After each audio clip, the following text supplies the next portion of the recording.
And just a content warning for this episode, it contains candid discussions around self-harm and suicide. Listener discretion is advised, and look after yourself and take breaks should you need to. Welcome to the Team Teach podcast. I'm Clare, and in each episode you'll find me talking with an expert guest to learn more about behaviour. We squeeze a lot into each episode. You'll listen to the latest thinking in behaviour, continue your professional development with our book recommendation, and then I'll send you away with 3 practical tips you can use in your setting. Welcome to the podcast. I'm joined today by Marie Greenhalgh, and today we're talking about sensitive conversations with our learners. Marie is Relationships Director at Inclusion Education and author of All the Things They Never Told You About Teaching, facilitating sensitive conversations with our learners, as well as author of Supporting Bereaved Children in the Primary Classroom. And both of those books are published by Routledge. Hi, Marie. How are you? Hi, I'm really good, thank you. Thank you so much for having me on to talk about this. No worries. I am super, I said it off air and I really mean it. It's such a sensitive topic to talk about. And maybe that's part of the podcast as well, about how sensitive it is and I guess how hard it can be to talk about. But I'm really privileged actually to have your expertise so we can help other people to facilitate these types of conversations with our learners. I've just given the listener like a really brief bio about you, but I wondered if you could share a bit more about yourself to those listening. Oh, yeah, of course. Thank you. So I am the Relationships Director at Inclusion Education, and we're a charity that support young people with mental health needs. So we do that through education. So we've got 2 schools and a college, and we've got a support into employment hub. But also we do wider work around suicide prevention and awareness. We run a project called Project Iris, Growing Hope, and that's supporting young people with their mental health. And also I was involved in the Baton of Hope tour in 2025, and I was the project lead for that of bringing the baton to Basingstoke, which was just an incredible experience and all about opening up conversations and leading with hope, and sort of challenging that stigma and the fear that still exists around these topics. Yeah, and as I said, it is, I really genuinely mean it, to have your expertise, but also the charity that you work for and their expertise, and sort of channeling this idea of supporting those with mental health needs. It's such an important topic, and it's something that in the services that I work in, it's much needed for us to be talking more and more about these topics. And the listener might be sort of wondering what these topics are without kind of, naming it so much. We're doing 2 parts with Marie. So part 1 today is those sensitive conversations, and we're going to focus in and around self-harm. And then part 2 will be around sensitive conversations around suicide and supporting those that are talking about it. So that's kind of how we structured those two topics. But let's start with that reflective question, Marie. So I'm wondering what you wish you knew then that you know now about sensitive conversations around self-harm. Yeah, I think the main thing is that self-harm isn't necessarily about hurting yourself as such. It's a way to express and control those feelings of severe emotional distress. Mm-hmm. Yeah. So I think it's about the shame that surrounds it, and a lot of people don't know why they're doing it, and don't know how to talk about it. Yeah, and it's something that we said off air. I know the listener gets probably annoyed when I say that we had a lovely chat off air and didn't record it. But that part of the reason of separating these 2 episodes into part 1 and part 2, so self-harm as a standalone episode, and then suicide ideation or talking about suicide being part 2, is that there sometimes is this misconception that someone self-harms and that's actually like a prelude to the fact that someone might want to take their own life or is thinking about suicide. the idea with self-harm is, you know, taking control, expressing that emotional distress and having some control in it, and the pain, it is very different from suicide. And I think that, Absolutely. Yeah. yeah. Yeah. It's very much a coping strategy, Mm, not a suicide attempt. And you are right. Self-harm isn't suicidal, but there is a link, and the link matters, in that a significant proportion of people who die by suicide have got a history of self-harm, but they mm. are different. You know, they are different things. Yeah, they're different things. And I suppose how we talk about those sensitive topics and how we can communicate with our young people, children about it more, I suppose that's likely to be a protective factor, that if it's shrouded in shame and secrecy.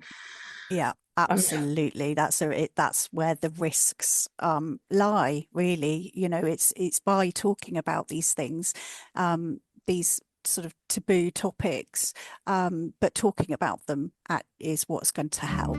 Did you know that you can become a trainer and deliver Team Teach training to staff within your own organisation? Have the flexibility to choose when, where and who you deliver your training to throughout the year. Find out more about this cost-effective option on the Team Teach website. I wondered, I'm sure that you've been asked this before when you've talked about this topic, but I wondered if you could sort of help the listener to get an idea of what self-harm is. I suppose we've talked about the why it might happen, of kind of you know, helping with really deep pain and expressing control, those things, but it can take many forms, and not wanting it to be this kind of, you know, graphic list, you know, for the listener, but actually it can take lots of different forms. Definitely. Yeah. So, I mean, by definition, self-harm is the deliberate act of inflicting harm or injury upon one's own body. It is a way of controlling emotions, and it's a way of shifting focus away from the emotional distress. But the way it brings a temporary relief is that there is sort of a surge of adrenaline and endorphins and other chemicals in the body. So that then becomes a habit, Mm, which is why it's a complex subject, and especially thinking about sort of minimizing self-harm or quitting self-harm. You know, mm, it is similar to giving up an addiction, mm. because of that response in the neurotransmitters and in the body. That's where the relief is coming from. That's really interesting. I didn't really know the sort of necessary science behind it. So the physical act of doing it Mm. is releasing those endorphins, which is, well, like, pleasurable. Exactly, and cathartic. You Mm, know, so in that moment, that there is the relief from that internal emotional distress and pain. mm.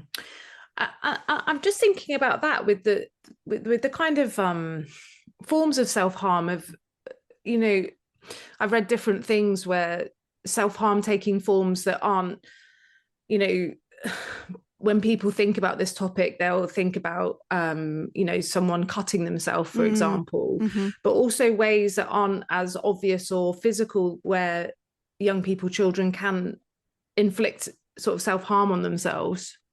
Oh, yeah, it's so wide ranging. I mean, Mm, anything, you know, like you said, there is a very typical view of it, that it is cutting, but it can be, and you know, anything from hair pulling through to deliberately ingesting things that are mm, harmful, to, you know, to risk-taking behaviors, mm, and not taking medications, for example. mm. I only was asking that because I think there is, I know in services that I've worked in, that, yeah, that it's quite narrow what Yeah. people might consider self-harm to be. And I know when I've done reading, etc., I'm a trained counsellor now, so Mm. I've done, you know, quite a bit of CPD on this topic. And the one that really opened my eyes quite a bit to how people can cause themselves pain was bits about risk-taking behavior online and those kind of things that could be Yes. really invisible. Oh, absolutely. I mean, there's a whole Yeah. form of digital self-harm, which is yeah, very, very concerning. And like you said, it moves or it means it can be quite a difficult subject to approach. Or even understand. This could be so far out of somebody's own personal experiences that it can make it really difficult. Yeah, and I'm thinking about that, about the difficulties with this topic. So, staff working in services, Mm, like these are really sensitive conversations, and I'm just wondering, like, how we create the environment where it is okay to talk about these things without I don't want to say fishing, because we should be asking questions about mm, literally how people are, but how do we create that environment where for young people, children in our services to feel safe enough, I guess, to open yeah. up and talk about it. Absolutely. I think it is about normalizing those conversations. And I Mm, think this is the converse sort of situation that we're in, is that a young person or a child is more likely to disclose to a trusted adult in school.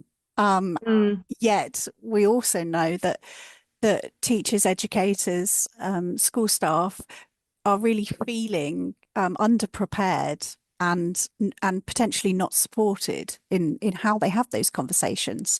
mm. So I think it is normalizing, and it is working as a team to support each other as well, and creating that safety, like you said, to have those conversations. And I think, and also, staff in schools are likely to be seeing these children and young people more frequently, so are the Mm. best place to see these potential warning signs, to see the changes in behaviour, and to be the first ones to notice that something might be going wrong.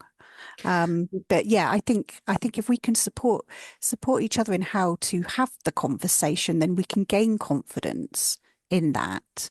And then it can, like a ripple effect, sort of normalizing that, being able to talk about these things. Yeah, I get that completely. It's a domino effect. You say it Mm, once, and then it helps that child, young person that they've had, yeah, let's go for it, a positive experience speaking to exactly, that member exactly. of staff. Yeah, just increasing the confidence in doing so, and going, okay, that it felt like a really scary conversation and I felt out of my depth, but actually this is how it went, and the young person felt listened to and heard and supported and safe, and so therefore I know I can do this, and building on that. Yeah, it reminds me in education that it's so varied, isn't it? Yeah, yeah, The workload, where I know I'm not a teacher now, but I used to be sort of 20 years ago, and the kind of the pastoral care was definitely there, but it has changed quite a lot. And I know yeah. that my sense is that the things that your charity are doing is so amazing to help equip people to be able to manage and cope with the it is Mm. stressful, isn't it, to Oh, absolutely. yeah. Yeah, and it's happening a lot. That's the thing, isn't it? Mm, We are very aware of the mental health um needs of young people, and young people are having a really tough time, and therefore these needs are rising. And everything, as you said, teachers are stretched as well. So it is really important, I think, to dedicate some time to knowing about these things and to gaining the skills and confidence to be able to address them. yeah, because that's what I'm thinking is I think this is just pure opinion, Marie. I love spouting my opinion on things, not based particularly on fact or my experience, but my experience is there isn't a lot of training on this at all. I've worked in lots of different services through to, pupil referral units, alternative provisions, autistic provisions, and there isn't specific training on this topic. And I feel like pretty confident just from the additional work that I've done now in counselling, and I've had lots of training. But I'm thinking about staff that are kind of faced with these kind of difficulties. You have your safeguarding training, and of course aspects of this is covered, but it's really hard, and some people might actually feel kind of uncomfortable around it. And then Definitely. I'm also wondering, and I know that you've written about this in your co-authored book though, about like safeguarding concerns as well. Like it's quite a juggling act with disclosures of self-harm and these difficult conversations. Yeah, absolutely. Which is, you've made an excellent case for what we believe in, which is talking more about it, having those plans in place, having clarity. If somebody discloses to me, what safeguarding procedure do I follow, and having those relationships within the teams that what to take to DSLs and things like that. But it has to start with I think a commitment to tackling these issues, and challenging the stigma and the fear and the myths that still exist around these topics. Yeah, the more open we are, Yeah, the better. more, yeah, Yeah. yeah. But I just keep coming back to that safer word, because I think that many of the children and young people that I've worked with that do self-harm and have self-harmed, this is over a long career, that there is so much shame attached to it.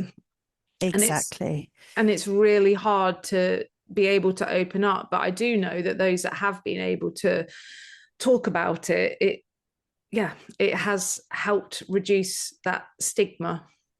Exactly that. It's I think a lot of areas of mental health carry huge amounts of shame, which just adds to the distress of it all, and is another barrier to being able to talk about it, and to not only talk about it, but subsequently gain help and support with it.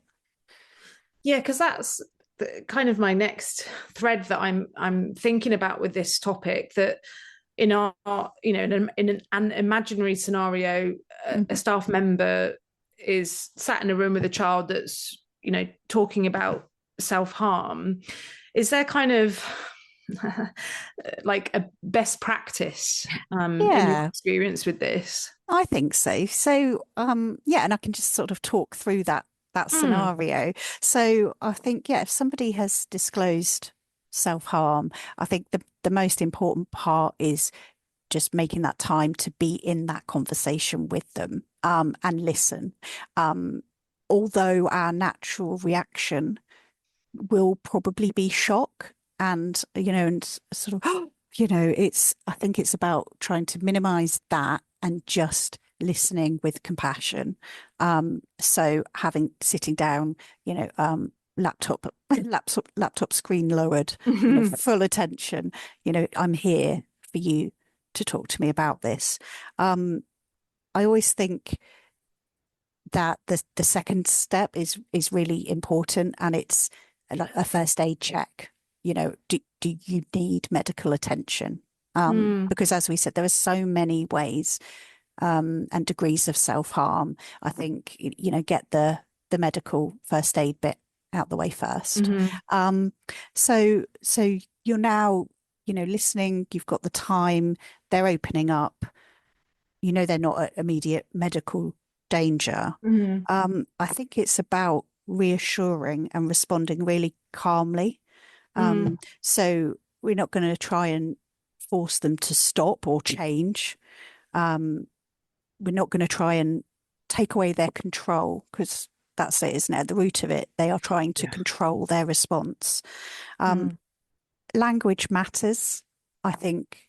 So not saying things like, you've done something stupid, or attention seeking, because that's not what it is. And that reassuring them that by opening up and seeking help, that's actually a really strong thing to do. That is a sign Mm, of strength. And there are people and there are resources that will support them. mm, So so you're listening and with that empathy and they're feeling heard. Um, and then it's about, I think, just trying to sort of understand what might be triggering this, mm, and what's going on there.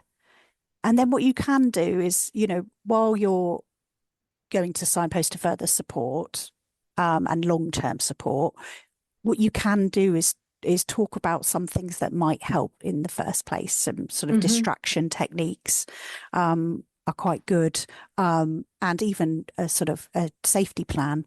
Working through a safety plan of how do they know that they are starting to feel wobbly, that things are starting mm, to go in that direction, and then what sort of things could they do then that might help them. Um, mm, there's a lot of research into sort of the vagus nerve, particularly, mm, and so if we're really stressed and anxious, um, we're really wired to look out for that kind of danger and things like that. And we can end up in this constant state of stress and anxiety. Um, mhm, but if we can do sort of kickstart our vagus nerve, then we mm, can we can manage that a bit. So anything, even taking a deep breath, is gonna give it a mm, little wake up. Um, Cold water splash is really good. I mean, it doesn't mm. sound like it's going to be relaxing, but what it does is it does trigger our relaxed response. So even just them splashing their face in cold water or running cold tap over their wrists, and then distraction. So listen to some music, do a Mm. relaxation exercise, stress balls, fiddle toys, all of those sorts of things. So I think there's a lot that you can direct them to, um, whilst just being there for them to talk to as well. Yeah, so it's like a quite a big balance, isn't it? Where you're Mm, listening, empathizing. You can't mm. fix it for the No, person, sadly, but you no. can give some practical ideas of like, you could try this. It, yeah, it's a bit of a balance, but I'm also thinking as well. There's a danger of another stereotype. I think with self harm, where someone listening might minimize it. Um, Yes, yes. Yeah, that is also really true. And I think it is absolutely about the reassurance that mm, what you are going through is really hard. It's really difficult. And we will work together to get you some help with this. And I'm really glad you've told me, because you don't need to go through this on your own. yeah, that's so practical for staff listening to be able to say that to someone and really really mean it, because Mm, like I was saying about the stereotypes, but a stereotype that it's someone attention seeking and they're only doing it for attention, and the staff that I know absolutely wouldn't say that, and I think it's yeah. quite an old sort of point of Yes. view, but there's still something in and around the stigma. There's something about this being really kind of attention seeking behavior, but the way that you put it there, like, so yeah, it's just so relational, isn't it, to you Yeah, know absolutely. And I think when you understand it from that point of view, that it's somebody going through severe emotional mm, distress, mm, and they're controlling that. And there is, accompanied by that kind of scientific explanation, mm, it becomes a bit more logical to understand how yeah, somebody might have entered this pattern of behavior and how it then repeats.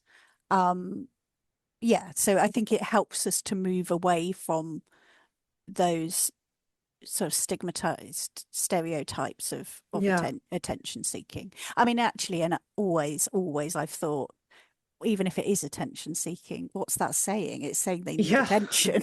It's Like saying they this, need help. yeah, that's it's a, There's a very yeah. negative phrase, but I think actually, why is it negative? It's somebody crying out for help. Yeah, exactly. That's my sort of framing when I think about that stereotype where people are flipping it on its head and being like, oh, they're just attention seeking, it's going on Mm. again. And yeah, in my head it's always like, yeah, but there's But something yes, there. there's a Yeah. reason for that, and Yeah. whatever's happened before has not helped. So Yeah. yeah. And yeah, it's so practical, so helpful today, Marie. I think that we've left the listener with such a really good framework, actually, to help navigate those conversations. But I wondered if you could finish the episode just with 3 top tips. Yep, 3 top tips. So listen with empathy and compassion Mm, and not judgment. mm, 2, know your processes. That's going to give you the confidence in having mm-hmm. these conversations. And 3 is, I think, really important, is get support for yourself as well. Yeah. It can be very upsetting. Of course, we're all humans, and people working in education are there because they care about young people and children. And it can be very distressing to hear that they have hurt themselves. So I think something that I think is so, so important and must not ever be forgotten is, if you are dealing with these kind of conversations, it's make sure you've got support as well. Even Mm, if it's 10 minutes after that conversation, to just process and yeah. step outside, have a coffee, and make sure you can talk to someone as well. Yeah, absolutely. And I wish we had more time to to talk through like all the bits. I'm like, oh yeah. But what we'll do in the show notes as well is put some links down, obviously to your charity to, help support children, young people, and adults as well with Mm. training, etc. But also other links where staff might be able to gain support as well. I think that's Yeah, like definitely. really helpful. I've got some excellent sources of online support and websites and so on. So we Perfect. can post all of those. That's great. Well, Marie, it's been absolutely brilliant. Thank you so much for your time today. Thank you for having me on. Thank you. You've been listening to the Team Teach podcast. It's been great to have you here with us as we discuss behaviour, communication, and the ways we can best support those in our care. Thanks again, and I'll see you next time.